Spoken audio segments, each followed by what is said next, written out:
Masa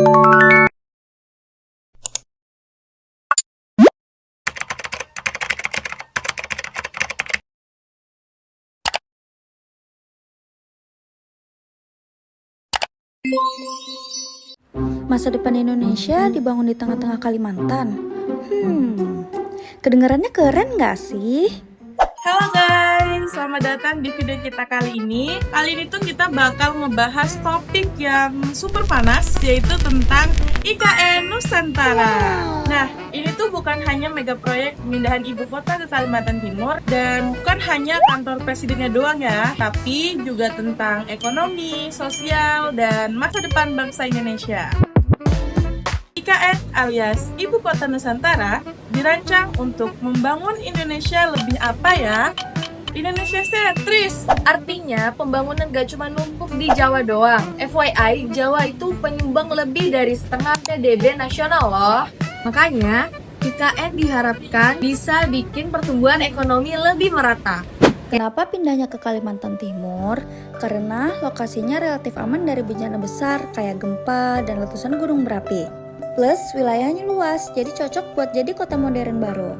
Kalau dibandingin, Jakarta tuh udah terlalu padat, 10 juta orang lebih loh. Sementara IKN nanti ditargetin penduduknya bertahap, mulai dari 300.000 sampai 1,9 juta orang. Jadi mirip-mirip deh kayak Jakarta, tapi versi lebih sehat dan tertata. Dan ternyata dampaknya mulai terasa. Ekonomi di Kalimantan Timur naik sampai 7,26% gara-gara proyek ini. Wow, itu gede banget dari sektor transportasi, UMKM, logistik, hotel, semuanya ram. Belum lagi konsep IKN itu smart city dan sustainable forest city. Jadi modern, tapi tetap ramah lingkungan. Keren kan?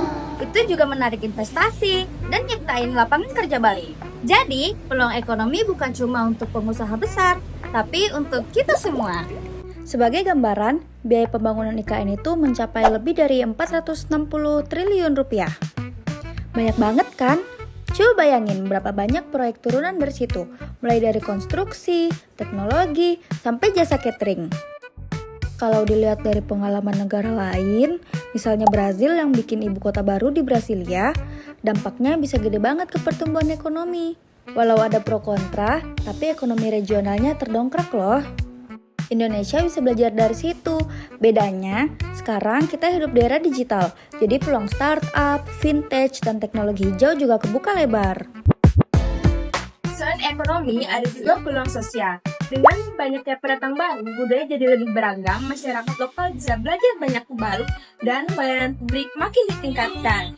Tapi tunggu, nggak semuanya manis ya, ada risiko juga. Di sisi sosial, IKN bisa jadi laboratorium hidup buat membangun kota inklusif. Misalnya, fasilitas publik harus ramah difabel, fasilitas publik harus terintegrasi, dan ruang hijau harus bisa diakses sama semua orang. Bahkan, di IKN nanti ada rencana pembangunan Green Corridor buat pejalan kaki dan pesepeda. Jadi, gaya hidup sehat bisa lebih kebangun, nggak kayak di kota besar yang macetnya bikin orang malas jalan kaki. Kalau berhasil, IKN bisa jadi contoh kota masa depan yang lebih manusiawi, bukan cuma gedung tinggi, tapi juga ruang hidup yang nyaman. Di sana harga lahan naik, biaya hidup bisa mahal, dan kalau nggak diatur bisa terjadi inflasi. Sisi sosial ada potensi masalah kesehatan, contoh kasus kayak HIV atau AIDS naik, atau pendatang yang nggak dapat kerja. Penting banget nih masyarakat lokal untuk dilibatkan, biar nggak cuma jadi penonton. Selain tantangan sosial dan ekonomi, kita juga mau bahas sedikit nih tentang tantangan politik. Karena IKN ini proyek jangka panjang, bisa jadi kebijakan berubah-ubah nih kalau pergantian presiden atau menteri. Dan jangan lupa, pembiayaan juga jadi isu besar loh. Kalau investasi swasta nggak masuk sesuai rencana, pemerintah harus cari cara lain biar pembangunan nggak mandek. Intinya, IKN itu kayak startup raksasa. Sama kayak yang tadi Angel bilang, kalau IKN itu adalah mega proyek yang bukan cuma pemindahan ibu kota saja. Kalau dikelola dengan baik, bisa sukses. Kalau enggak, ya bisa jadi beban. Pemerintah sih bilang sudah ada strategi, mulai dari pelatihan tenaga kerja, pengendalian harga, sampai bikin regulasi yang mendukung UMKM lokal. Kalau semua pihak kompak, pemerintah, pengusaha, dan masyarakat, peluang ini bisa jadi jalan menuju Indonesia yang lebih adil dan merata. Ada juga nih ide biar IKN jadi pusat riset. Misalnya, kampus besar buka cabang di sana. Jadi bukan hanya pusat pemerintahan, tapi juga pusat inovasi. Dan jangan lupa soal keberlanjutan. Kalau beneran jadi Sustainable Forest City, IKN bisa dikenal dunia sebagai salah satu ibu kota paling hijau. Bayangin deh, kalau turis luar negeri datang bukan cuma lihat Bali, tapi juga pengen lihat IKN yang futuristik dan dikelilingi hutan tropis. Kesimpulannya, IKN itu bukan cuma soal pindah ibu kota, tapi tentang membuka peluang ekonomi dan sosial baru. Tantangan pasti ada, tapi kalau kita siap beradaptasi, masa depan bisa jadi lebih cerah. Siap ikut berkontribusi? IKN bukan cuma perubahan, Tapi peluang buat kita semua. Sampai jumpa lagi.